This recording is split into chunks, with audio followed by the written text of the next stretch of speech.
A thunderstorm raging outside. A slap echoes in a quiet room. A girl whimpering, "No." Silence. My father's hand stung my cheek, but I didn't flinch.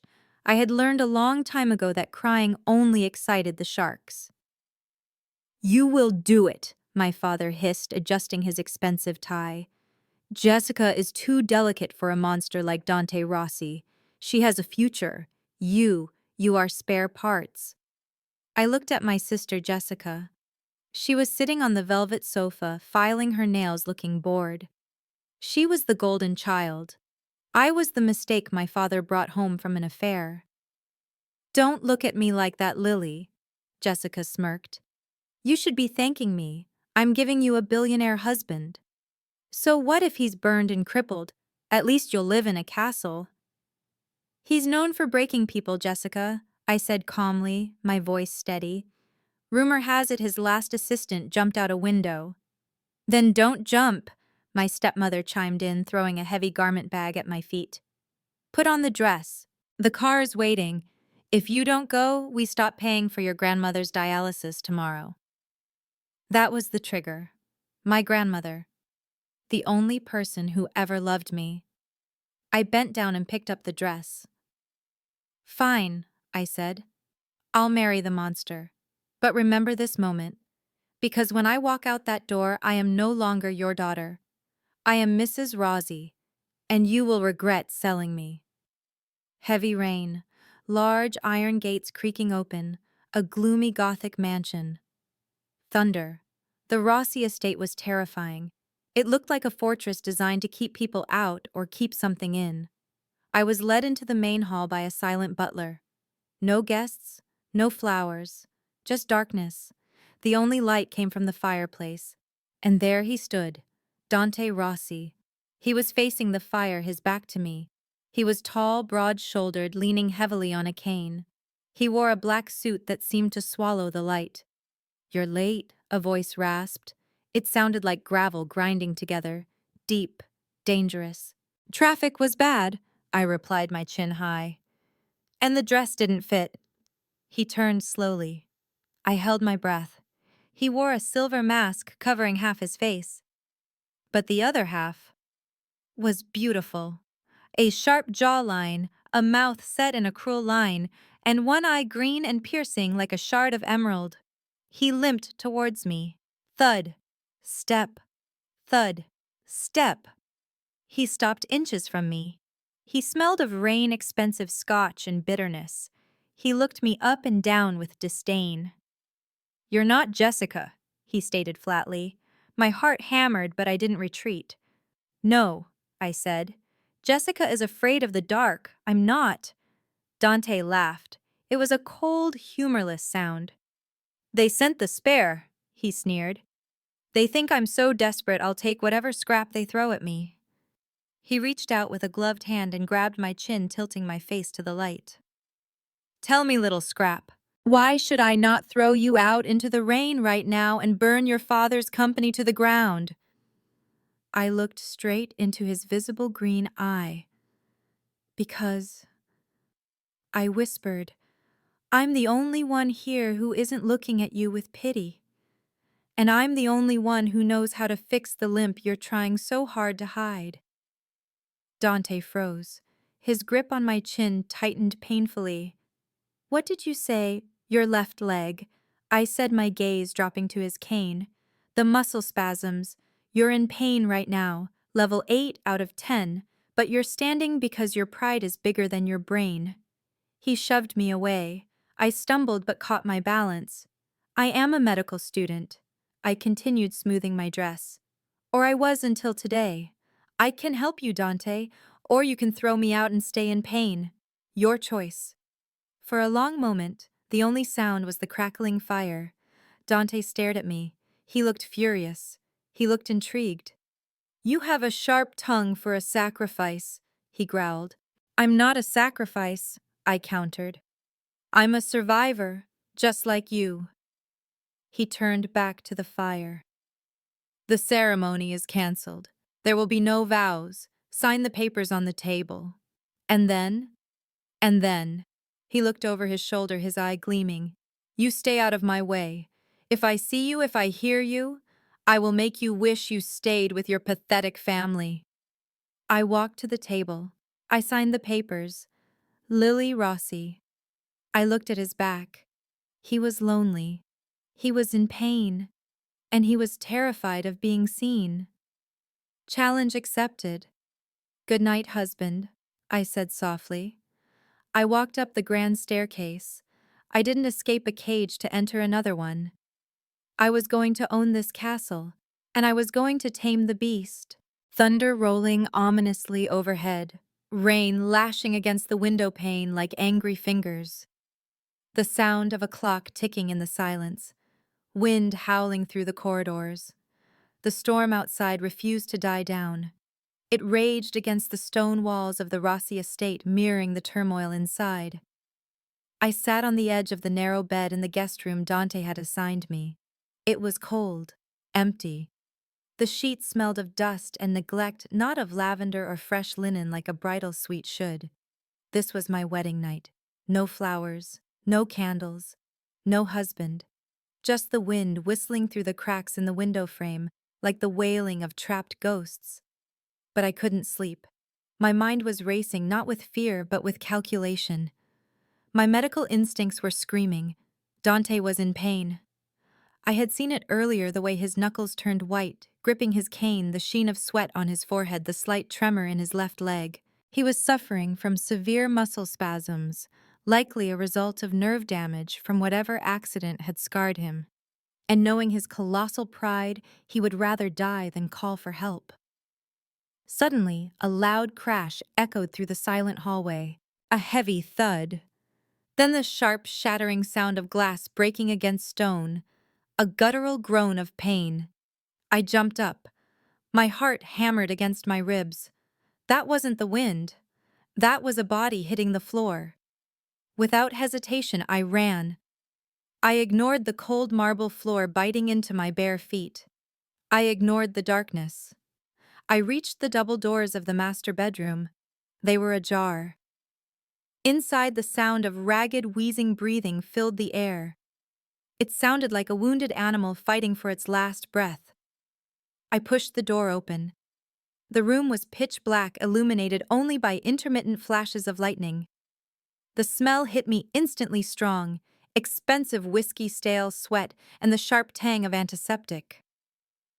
Dante was on the floor near the extinguished fireplace. His cane was thrown across the room. Shards of a broken crystal decanter littered the floor around him, glittering like dangerous diamonds in the dark. He was curled in on himself, clutching his left leg, his body convulsing with tremors. "Get out!" Dante roared when he saw my silhouette in the doorway. His voice was broken, raw with agony. "I told you to stay away. Get out!" I didn't retreat. I closed the door behind me, shutting out the draft from the hallway. "You fell," I stated calmly, moving quickly towards him, carefully stepping over the glass. "The muscle spasm threw off your balance." "Don't come near me," Dante shouted. He tried to push himself up but collapsed again with a hiss of pain. His silver mask had slipped, hanging askew, revealing angry red scar tissue underneath. "You want to see the monster? Is that it? Look. Look at it, and run." I knelt beside him, my white wedding dress soaking up the spilled whiskey on the floor. "I don't see a monster, Dante," I said, my voice steady, cutting through his panic. "I see a stubborn patient who needs a muscle relaxant." I reached out and touched his shoulder. His muscles were rock hard under his sweat-drenched shirt. He flinched violently, as if I had burned him. "Don't touch me," he snarled through gritted teeth. "You'll be disgusted." "Quiet," I commanded, my tone sharp and professional. I used both hands to hold his shoulders down. "I have dissected cadavers. I have stitched open wounds. I have held human intestines in my hands. Do you really think a few scars scare me?" Dante froze. He stared up at me, shocked. His breathing was coming in short, harsh gasps. I could hear his heart pounding fast, erratic like a war drum. "Where are your meds?" I demanded. Dante didn't answer. He squeezed his eyes shut, a groan of pure misery escaping his lips. Sweat dripped from his temple, matting his dark hair to his forehead. I scanned the room. On the nightstand, a bottle was tipped over. I grabbed it. Diazepam. "You can't take this yet," I muttered, looking at his clenched jaw. "You'll choke. You need a massage first to release the tension." I poured a bit of the spilled whiskey onto my hands to warm them and sanitize them. Then I placed my hands on his left leg. Dante sucked in a sharp breath. "It's ugly," he whispered, his voice weak with exhaustion. I didn't reply. I pushed up his pant leg.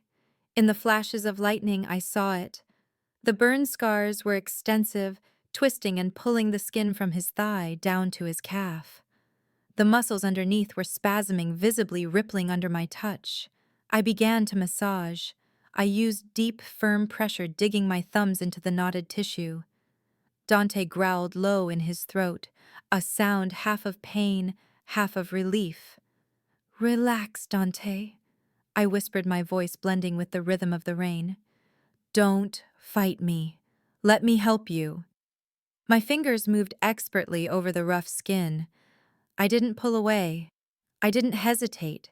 I felt the heat radiating from him, burning my palms. Slowly, agonizingly slowly, his breathing evened out. The tremors began to subside. He lay there, eyes closed, defeated by the pain and my persistence. The silver mask slid off completely, clattering onto the wooden floor. For the first time, I saw his face. His whole face. One side was the fallen angel, sharp, handsome, untouched. The other was a map of fire and destruction. The skin was puckered, red and raw. But to me, it wasn't scary. It was proof. Proof that he had walked through hell and survived. Unconsciously, I reached up. My thumb brushed the scar on his cheekbone. It was rough against my skin, a stark contrast to the smoothness of his jaw. Dante's eyes flew open, his emerald eye locked onto mine.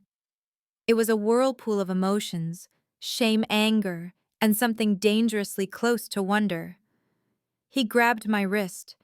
His grip wasn't violent this time, but wary. "What the hell are you doing?" he rasped. "Checking for fever." I lied smoothly. Dante stared at me. He searched my face for revulsion. He searched for pity. He found neither. You are insane," he muttered, releasing my wrist, but not looking away. "A crazy woman's soul by her family sitting on the floor massaging the beast who bought her." "I am a Dr. Dante," I corrected him, standing up and brushing the glass shards from my dress. "A patient is a patient, even if the patient is a rich asshole." I picked up a blanket from the bed and draped it over him. "Stay there. Don't try to move for at least 2 hours." I turned to leave. "Hey." Dante's voice stopped me. It was softer now, almost hesitant. I paused, my hand on the cold brass doorknob. "What is your name?" he asked. "Your real name, not Mrs. Rossi." "Lily," I answered without turning back. "My name is Lily." "Lily," Dante repeated in the darkness, the name rolling off his tongue like a prayer or a curse. "The flower of funerals, or the flower of rebirth," I countered. I opened the door and stepped out, leaving him in the shadows with the dying storm. But I knew the storm inside him was just beginning, and this time he wasn't weathering it alone. Birds chirping cheerfully, the sizzle of bacon in a pan, the clinking of a spatula against a plate, footsteps echoing in a large hall. The morning sun filtered through the heavy velvet curtains, casting dusty beams of light into the long, silent corridors of the Rossi estate. After the storm last night, the morning air was strangely still, almost peaceful, a stark contrast to the gloom that usually suffocated this place. I woke up in the guest room, my body aching from the hard mattress.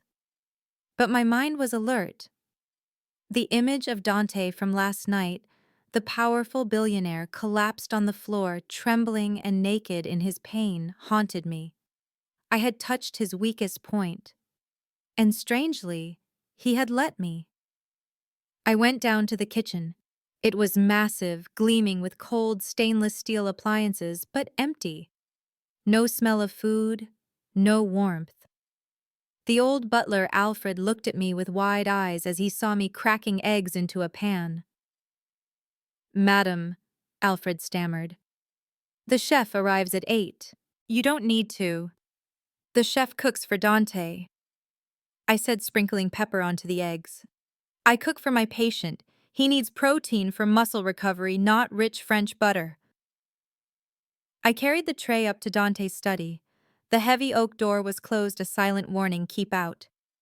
I didn't knock. I pushed it open. Creak! The hinges groaned in protest. Dante was sitting behind his massive desk, his back to the window. He was wearing his silver mask again. His black suit was replaced by a charcoal gray silk shirt, sleeves rolled up to reveal the ropey veins on his forearms. He was reading a document, but his shoulders were tense. He knew it was me. "I recall giving orders not to be disturbed," Dante said without looking up. His voice was still raspy, a remnant of last night's screaming, but it had regained its cold authority. "And I recall telling you not to move too much," I retorted, setting the tray down on his desk with a definitive clatter. Dante looked up. His emerald eye narrowed, staring at the burnt toast and scrambled eggs. "What is this?" he asked, a mix of disdain and curiosity in his voice. "Breakfast," I said, walking around the desk to stand beside him. "Eat, or I will feed you like a toddler." Dante laughed, a dry, barking sound. "You are giving orders in my house, Lily." "I am giving orders to my patient," I corrected.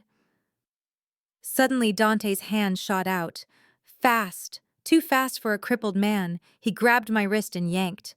I lost my balance, falling forward. Instinctively, I braced my hands against his chest to stop myself from crashing into him. My palms pressed flat against the thin silk of his shirt. Underneath, I felt the hard wall of his chest and the strong, steady beat of his heart. Thump, thump. Our faces were inches apart. I could smell the bitter coffee on his breath and the dark, musky scent of him. His hot breath fanned against my forehead. "You are bold," Dante whispered, his voice a low rumble that vibrated through his chest and into my hands. "Aren't you afraid I'll snap your wrist?" "If you wanted to snap it, you would have done it last night," I whispered back, not pulling away. I looked straight into his eye. "Are you not hungry, Dante? Not for food, but for care."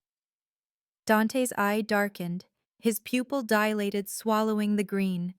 His hand, still gripping my wrist, slid up slowly, caressing the soft skin of my inner forearm. His rough, calloused fingers created a friction that sent shivers down my spine. "I don't need your pity," he growled, but he didn't push me away. Instead, his other arm snaked around my waist, holding me in this compromising position. "It's not pity," I said, daring to reach out with my free hand. My finger traced the edge of his cold silver mask. "It's duty. I am your wife." The word wife seemed to shock him. He released me abruptly, pushing his chair back. "Eat!" he commanded, shoving the tray toward me. "I don't eat burnt food." But I saw the tips of his ears turn red. I smiled, breaking a piece of toast. "Fine, I'll eat." I hopped onto the edge of his desk, swinging my legs, eating while watching him work. Dante scowled, muttering curses under his breath, but he didn't kick me out. Silence settled over the room, but this time it wasn't cold.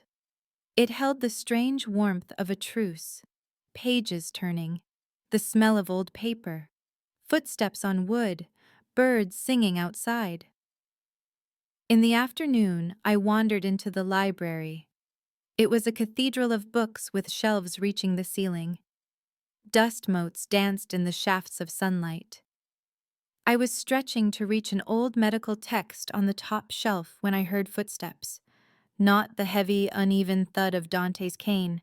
Light, quick footsteps. Let me get that for you, miss. A young voice spoke right behind me. I turned. It was a young man, maybe 25, wearing a gardener's uniform and holding a basket of fresh roses. He had sun-bleached hair and a bright smile, a rare source of light in this gloomy castle. Thank you, I smiled. You are?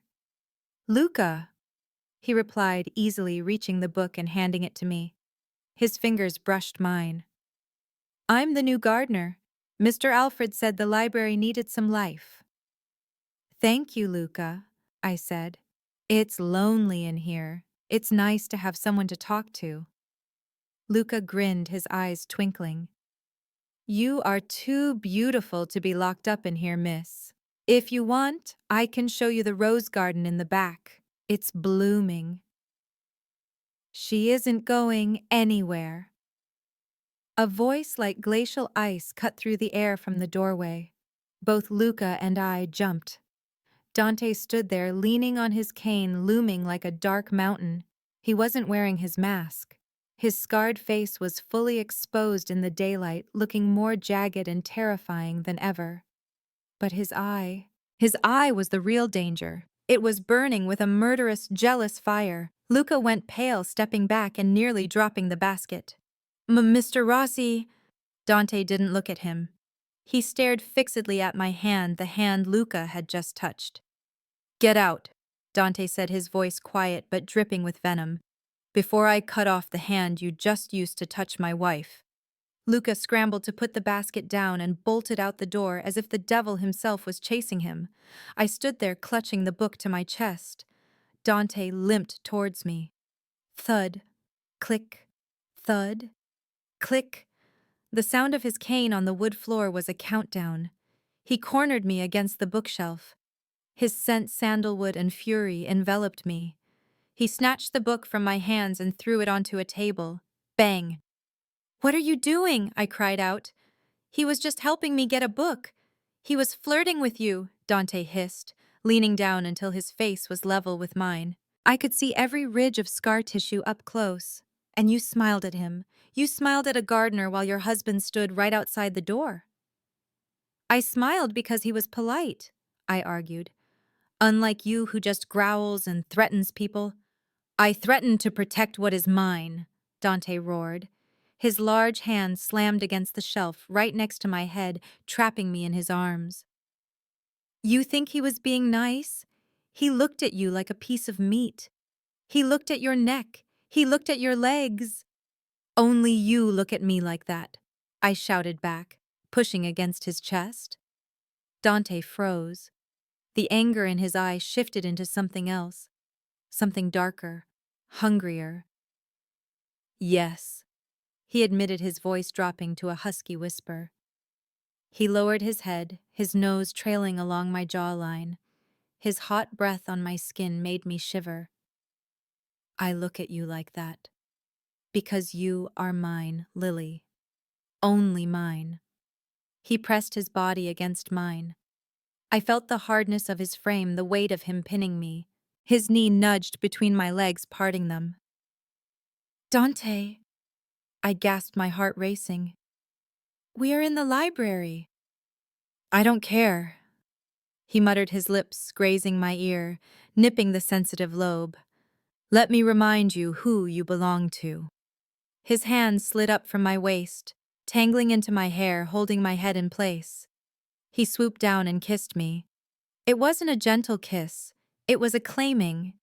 His lips crushed mine, rough and punishing.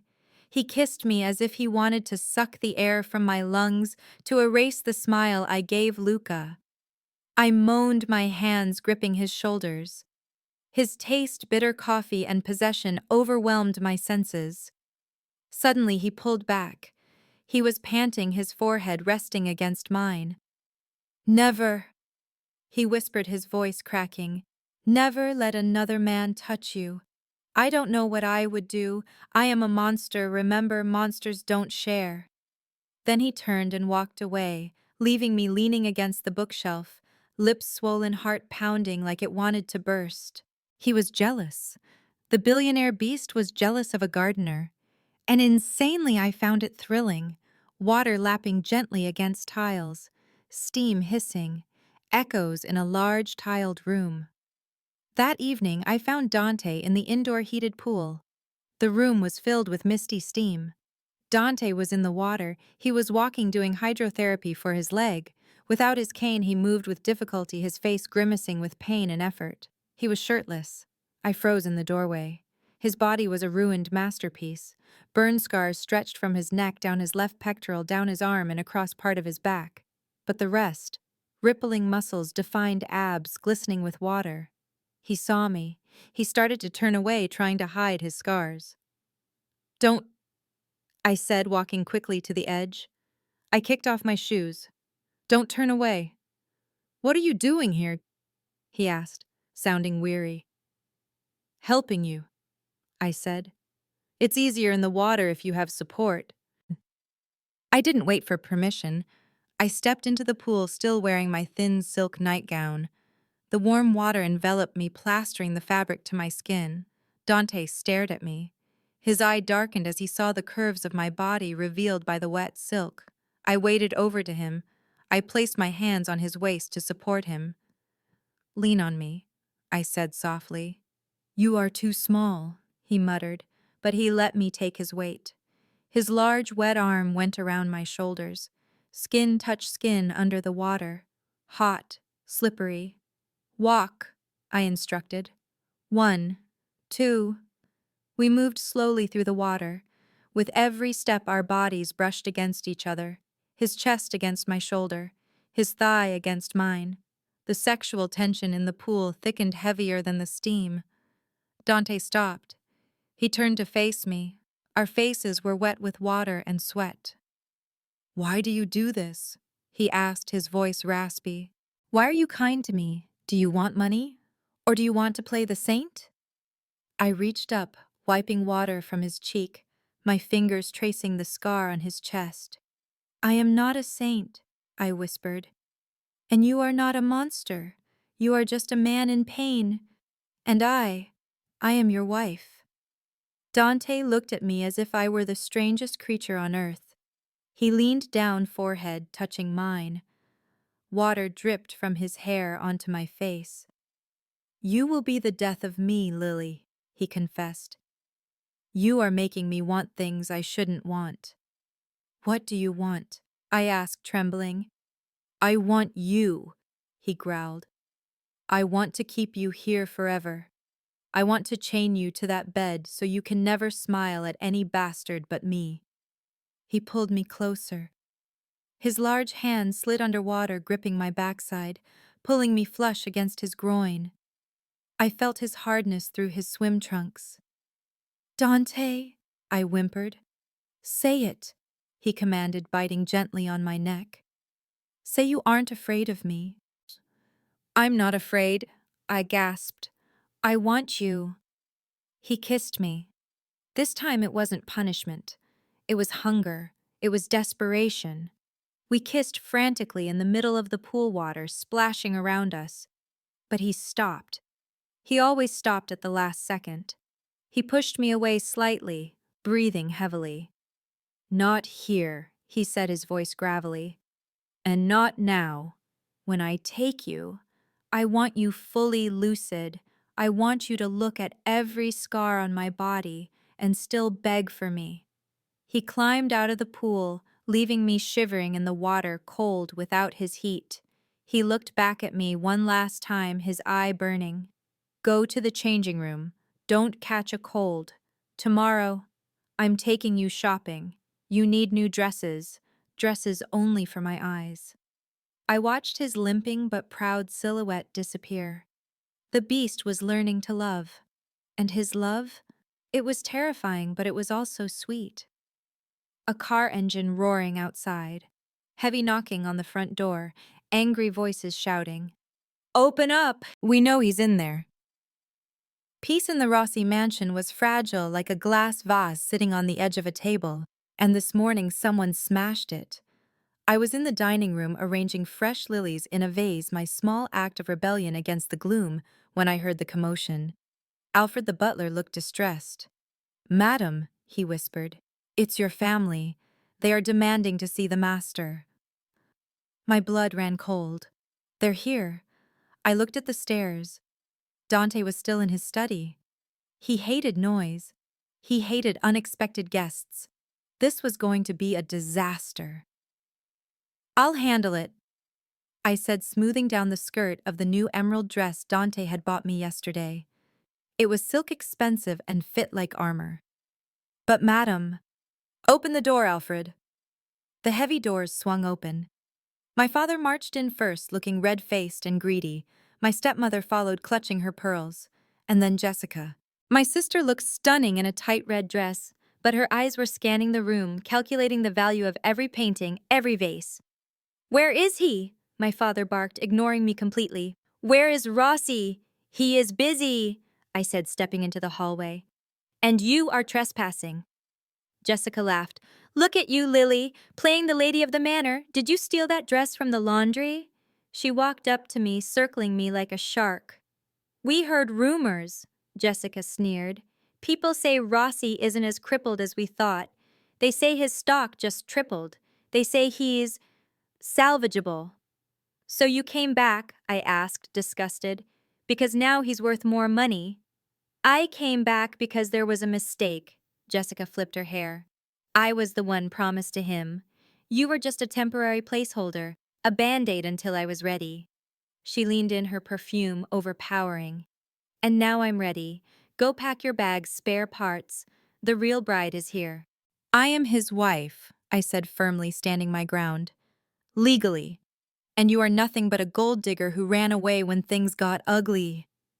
My father stepped forward, raising his hand. "Don't you dare talk to your sister like that, you ungrateful little—" The sharp, rhythmic thud of a cane hitting the floor. Thud, thud, thud. Silence fell over the room, like a heavy blanket. Everyone turned to the grand staircase. Dante was descending. He looked like the lord of the underworld. He wore a black suit perfectly tailored to hide his scars, but he wore no mask today. His face was bare. The scars were on display, a challenge to anyone who dared to look away. His emerald eye burned with cold, lethal fury. "Who?" Dante asked, his voice low and vibrating with danger. "Is screaming in my house." My father paled, his hand dropping to his side. "Mr. Rossi, we just came to rectify a situation.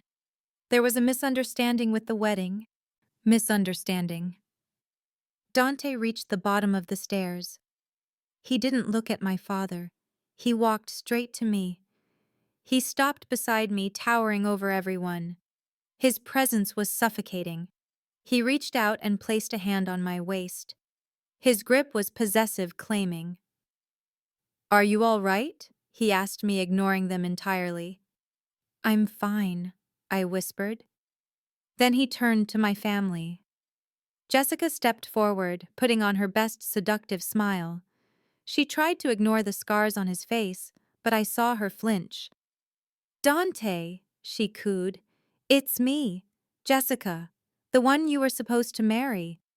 My sister. She tricked us. She wanted your money, so she took my place. But I'm here now. I can overlook your condition." Dante looked at her. He looked at her like she was a stain on his carpet.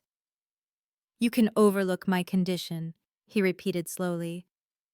"Yes?" Jessica nodded eagerly. "I have a big heart." Dante laughed. It was a terrifying sound.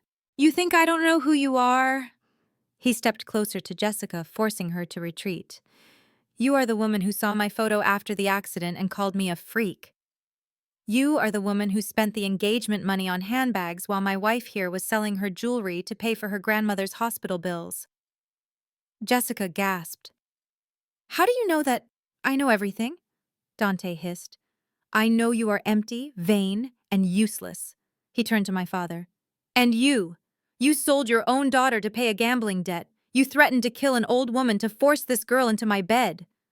Dante's hand on my waist tightened. "You came here to trade?" Dante asked. "Fine, let's trade. You want the spare back?" He looked down at me. His expression softened just for a fraction of a second. This woman, Dante announced, his voice ringing through the hall, is the only person who has ever looked at my face without flinching. She is the only one who touched my scars and called them survival. She is worth more than your entire miserable bloodline combined. He turned back to them, his face hardening into granite. She is Mrs. Rossi, and she stays exactly where she belongs, by my side. My father spluttered. But the contract, the money. The contract is void, Dante said. And as for the money, I just bought the bank that holds your mortgage, and your company's loans, and your car lease. My father's eyes bulged. What? I own you. Dante smiled cruelly. And I am calling in the debt. You have 24 hours to vacate your house, or I will have the sheriff throw you out on the street. You can't do that, my stepmother shrieked. I just did. Dante signaled to Alfred. Get this trash out of my sight, and if they ever step foot on my property again, release the dogs. Security guards swarmed into the hall. My family was dragged out screaming and cursing. Jessica looked back one last time, her eyes filled with venom and regret. But I didn't look at her. I looked at Dante. The door slammed shut. Silence returned. Dante let out a heavy breath, his shoulders slumping slightly. The pain in his leg must be flaring up from standing too long. Are they gone? He asked quietly. Yes, I said. They're gone. He turned to me. He looked uncertain, vulnerable. Did I do okay? He asked, like a boy seeking approval. Tears welled in my eyes. He had just destroyed my family to protect me. You were perfect, I whispered. I reached up and cupped his scarred cheek. Thank you, Dante. He leaned into my touch, closing his eye. I told you, he murmured. I protect what is mine. Then he opened his eye, intense and burning. And now that the garbage is taken out, I believe we have a shopping trip to finish. You need more dresses. That red one your sister wore. It looked terrible on her. It will look better on you. He took my hand and led me towards the library, limping, but holding his head high. I squeezed his hand back. For the first time in my life, I wasn't the spare. I was the prize. A heart monitor beeping steadily, the smell of antiseptic, rain tapping against a window, heavy, uneven footsteps pacing back and forth. Pain. That was the first thing I felt. A sharp, throbbing ache in my head and a burning sensation in my arm. I opened my eyes. White ceiling, white walls, the sterile smell of a hospital. I tried to move, but a heavy weight pinned my hand to the bed. I looked down. Dante. He was asleep in the uncomfortable hospital chair, his head resting on the mattress next to my hip. His hand was gripping mine so tight my fingers were numb. He looked exhausted. His mask was gone. His scars were exposed to the world, but he didn't seem to care.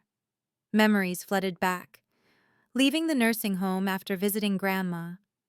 A black van. My father's face twisted in rage. A crash. Glass shattering.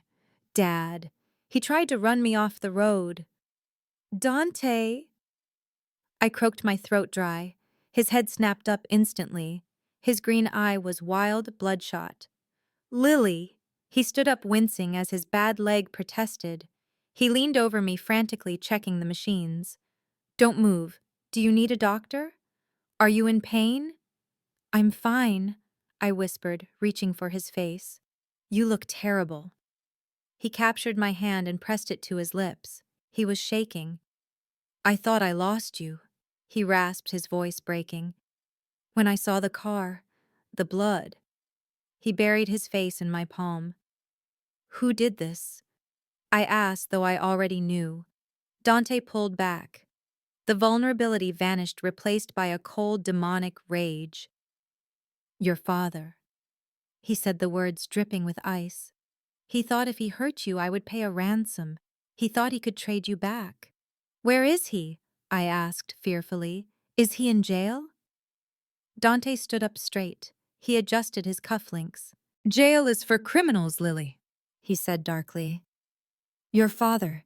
He had an accident. A very unfortunate accident involving his debts and some very angry loan sharks. Dante? He won't hurt you again, Dante vowed. Neither will your stepmother or your sister. They have been encouraged to leave the country. Permanently. I stared at him. He had destroyed them. For me. I should be horrified. But looking at the man who sat by my bed for days, terrified of losing me, I felt only love. Thunder outside. The room is dim. Come here, I whispered, patting the empty space on the narrow hospital bed. I'll hurt you, Dante protested. I'm too big. You're in pain, I countered. Your leg. Sit down before you fall down.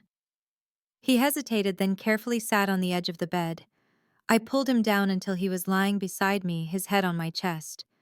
I ran my fingers through his hair. Why Dante?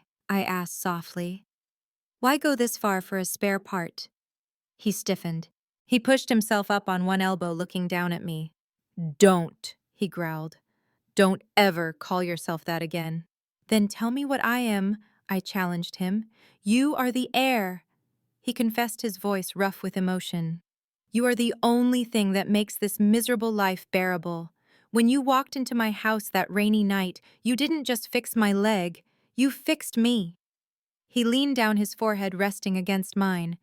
I love you, Lily. I love your stubbornness. I love your hands.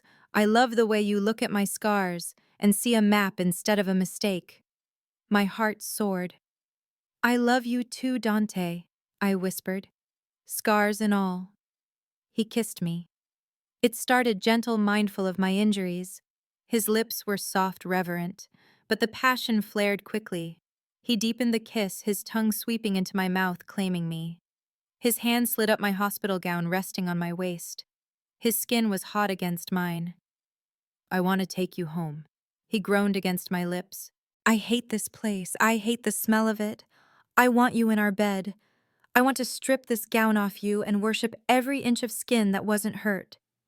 Dante, I gasped, arching into his touch. We're in a hospital. I bought the hospital, he muttered, biting my lower lip. An hour ago. No one is coming in. His hand moved higher, cupping my breast through the thin fabric. His thumb teased the peak, sending jolts of pleasure through me that drowned out the headache. I need you, he whispered. I need to feel that you're alive. I'm alive, I assured him, pulling him closer. Show me. He kissed down my neck, sucking a bruise onto my collarbone, marking me. It was raw. It was desperate. It was the beast reclaiming his beauty from the jaws of death. We lay there tangled together in the narrow bed, breathing each other's air, until we both fell asleep, exhausted, but safe. The next morning, I was discharged. Dante carried me out of the hospital. He refused to let me walk or use a wheelchair. I can walk, Dante! I laughed as he strode through the lobby, ignoring the staring nurses. Not today, he said firmly. Today you are fragile. Tomorrow you can be the doctor again. But today, you are my queen. We got into the car. Where are we going? I asked. Home? Not yet. Dante smirked. I have one loose end to tie up. The car stopped in front of a dilapidated apartment building on the outskirts of the city. We saw Jessica coming out dragging 2 heavy suitcases. She looked disheveled, her expensive clothes stained. She was crying. She looked up and saw Dante's Rolls Royce. She saw me in the passenger seat, safe and cherished. She dropped her bags and ran towards the car. Dante, please help me. Dad is gone. Mom left me. I have nowhere to go. Dante rolled down the window just an inch. Jessica, he said coldly. Nice outfit. Please, she begged, banging on the glass. I'm your fiancé. It should have been me. Dante looked at me. He took my hand and kissed it right in front of her. "My wife is sitting right here," he said, "and she doesn't like trash on her windshield." He signaled the driver. The window rolled up. The car drove away, leaving Jessica screaming in the dust. I looked back once. Then I looked at Dante. "Ruthless," I commented. "Necessary," he replied, squeezing my hand. "Now, let's go home. I promised you a real wedding night." A string quartet playing softly. Birds singing. The rustle of a heavy silk dress. Laughter. 6 months later. The Rossi estate was no longer a tomb. It was alive. The windows were open, letting in the summer breeze. The gloomy hallways were filled with fresh flowers. And the rose garden. It was a riot of color. Today the garden was transformed. White chairs, an arch of white roses and guests. Not hundreds of strangers, just the people who mattered. My grandmother, who was recovering well thanks to Dante's specialists, Luca, the gardener, who was terrified but happy to be invited, and the staff who had become my family. I stood at the top of the aisle. My dress wasn't a hand-me-down this time. It was custom-made by Elise Saab lace and tulle that floated around me like a cloud. At the altar stood Dante. He wasn't hiding in the shadows. He stood in the full sunlight. He wore a white tuxedo, and most importantly, he wore no mask. He stood tall, leaning lightly on a cane made of ebony and gold, a gift from me. He watched me walk towards him, his green eyes shining with unshed tears. When I reached him, he took my hand. His grip was shaking slightly. "You are breathtaking," he whispered. "You're not so bad yourself, beast," I teased. He chuckled. "Ready to shackle yourself to me for real." "I threw away the key months ago," I replied. The ceremony was short, sweet, and filled with promises. "I, Dante, take you, Lily, to be my light in the dark, my calm in the storm, my heart. I, Lily, take you, Dante, to be my partner, my patient, my love." When we kissed, the guests cheered. Grandma wiped her eyes. It was perfect. But the best part was yet to come. Door clicking shut, night ambience, crickets, heavy breathing. Dante carried me over the threshold of the master bedroom. He had redecorated it. The dark drapes were gone. The room was soft, romantic, lit by hundreds of candles. He set me down gently. "Finally," he groaned, pulling me into a fierce kiss. "I've been waiting all day to get you out of this dress." "It has 30 buttons," I warned him. "I have patience," he growled.